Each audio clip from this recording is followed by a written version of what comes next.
Cavazos, and for my capstone, I chose to research if there was a relationship between the gut microbiome and mental health. What is the gut microbiome? When I'm talking about the gut, I'm referring to mainly the stomach and the small and large intestine. And the microbiome consists of bacteria that live in the gut, which help to break down the food and absorb the nutrients. So there is beneficial gut bacteria, and there's about 500 to 1,000 different species depending on the person.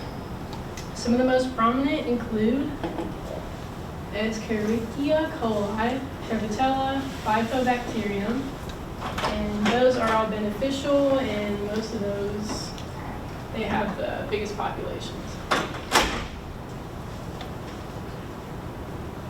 And in the gut microbiome, the bacteria also produces neurotransmitters that regulate our feelings and emotions.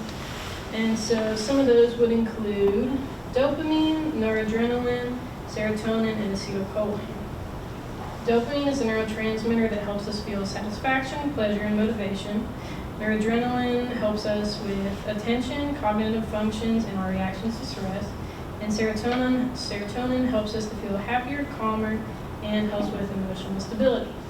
These are some of the bacteria that produce that. Now we're going to talk about how to maintain a healthy gut microbiome.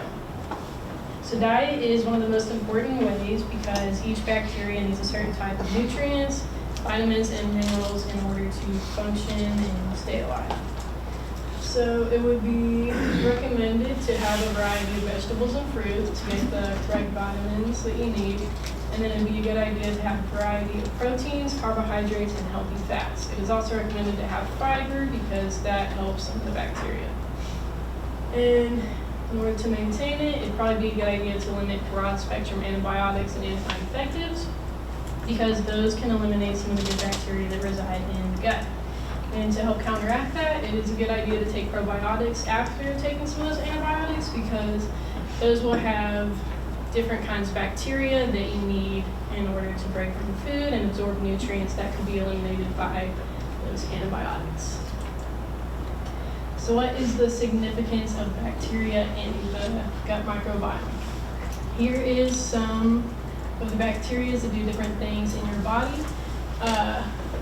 One is called Helicobacter pylori, and there are some strains that are good for you and help you absorb different minerals and vitamins, but there are some strains such as this one that can hinder the absorption of iron, and that can lead to anemia, which is not good for you. There's also lactobacillus and bifidobacterium, and those help to absorb calcium and magnesium. So if you have a shortage of those bacteria, you can have a magnesium or calcium deficiency, which could, mess up your bones, and then it also has an effect on your emotional state. And then Klebsiella synthesizes vitamin B12, and the vitamin B12 deficiency has been linked with depression. And also magnesium and calcium deficit, as well as anemia, have been linked to depression and anxiety. And so how do they see the bacteria levels in people with mental health disorders? So people with depression have consistently had depleted Coppercoccus and Dialysir. And Coppercoccus is one of the ones that is associated with dopamine. So if you have a shortage on dopamine, odds are that you probably will not feel as satisfied, and motivation probably will be very low because that is what that neurotransmitter produces. And then the zonulin, it is seen in people with autoimmune disorders, and it can lead to gut dysfunction, which can increase inflammation in your gut. And then also the CD14, which is increased in people with mental disorders, is a biomarker of gut dysfunction, which can also lead to gut inflammation. And so how does some of the gut problems manifest in those? physically with mental health disorders. In depression, it is often very common for people to have appetite and weight changes, especially when it's a major depressive episode. And in anxiety, one of the main symptoms of that physically is diarrhea and nausea. And then when you have IBS, anxiety, stress, and mood disturbances can make it worse. And so to go along with that, if you have a decrease in appetite or if you have diarrhea, it's hard for your body to get the correct amount of nutrients and also to be able to keep it in your body long enough to absorb it. And so how medications can affect the gut. So it's normally a pretty good idea to try and limit broad spectrum antibiotic use because those can target lots of different bacteria. And so the bacteria that is in the gut, if it gets out of the gut, it can cause lots of problems. Like one of the most prominent is E. coli, and if that's normal to be in your gut and it's good to be in there, has jobs to do in there. When it gets out, it can cause things like UTI, or there's a lot of different things like that. So if you take a medicine to get rid of a UTI like that, it'll probably also eliminate some of it in your gut, which would leave jobs unfilled. And then there was also a study that said that anti-infectives and broad-spectrum antibiotics are associated with a slightly increased risk of anxiety or depression. And that can be seen because if the ones like E. coli that produce neurotransmitters that are good for you and help you feel better are eliminated, then there's not going to be a lot else that's producing it, or there will definitely be a deficit in those neurotransmitters. And so to help combat this, probiotics are recommended to replenish the good gut bacteria. And these will normally have a variety of different bacteria so that you're getting everything that you need in case more than one strain has been eliminated. And so is there a relationship between the gut microbiome and mental health? I would say yes, because if there's that many neurotransmitters being produced in there and they are somewhat easy to eliminate or have a deficit in, then it would make sense that if you have lower amounts of those neurotransmitters and that bacteria, that you would probably have something like depression or anxiety. And then there also has been several different studies that have shown the increased risks of the broad-spectrum antibiotics and anti-infectives that do eliminate those bacteria and things like anxiety and depression. And there's also several other studies that have suggested that things like anemia, which is iron deficiency, which can be caused if it's not absorbed in the gut, can lead to depression. And that's it.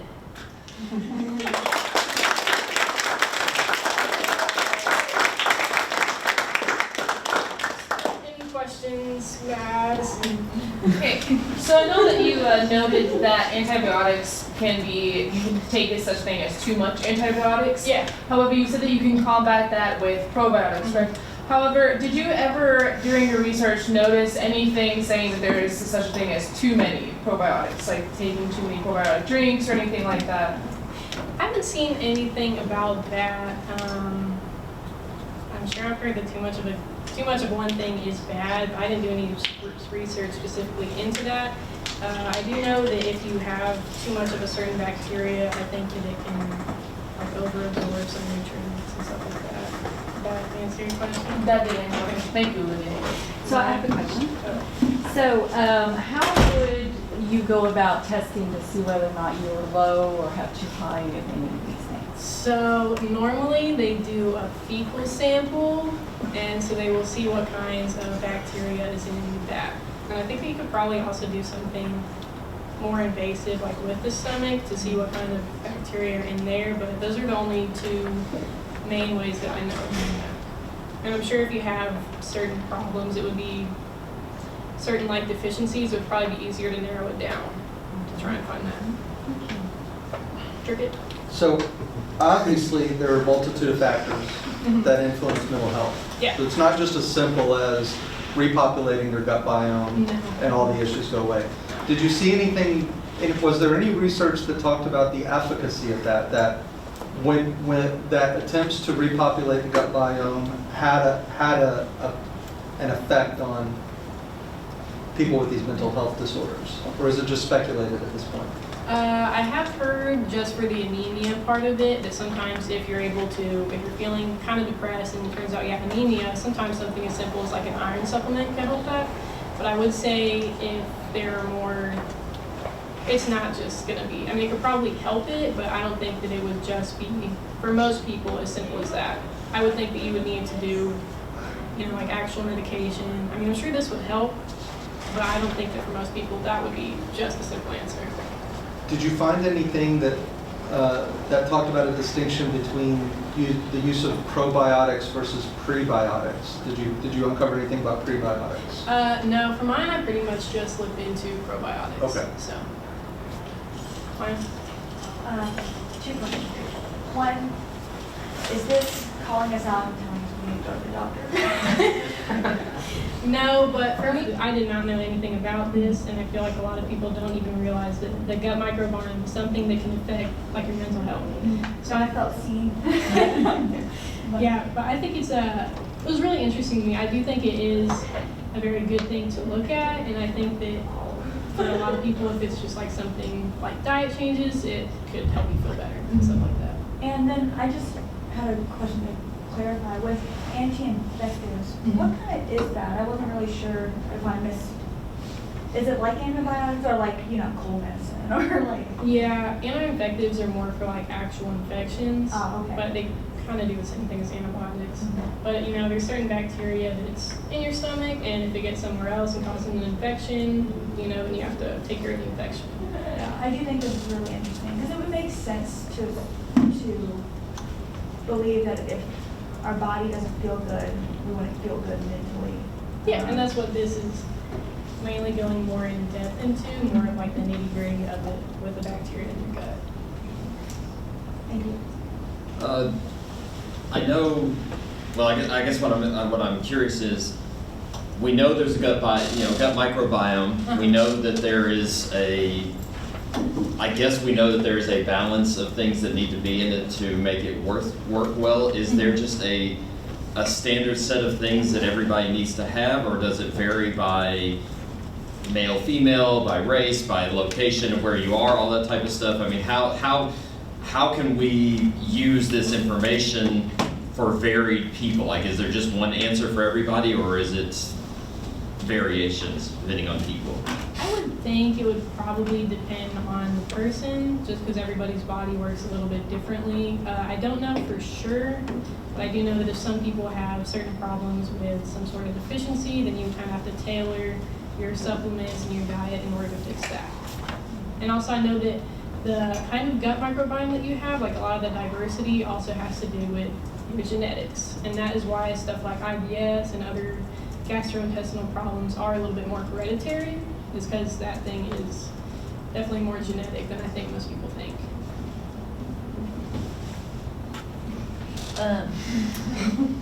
What is an example of a probiotic?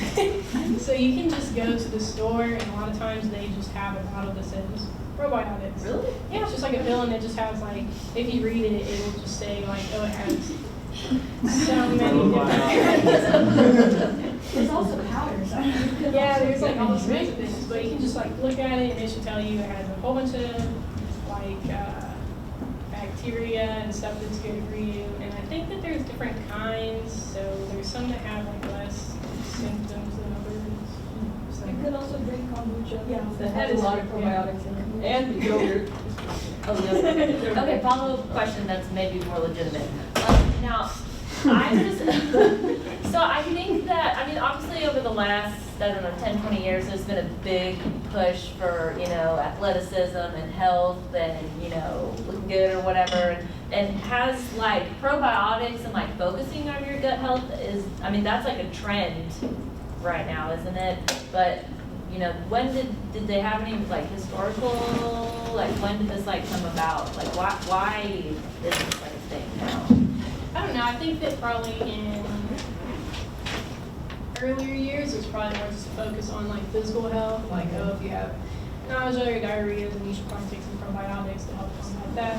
But more recently, it's been more about mental health. So a lot of the studies I looked at, I think one of them was from 2020, and a lot of the papers I read were in the past like 5 or 10 years.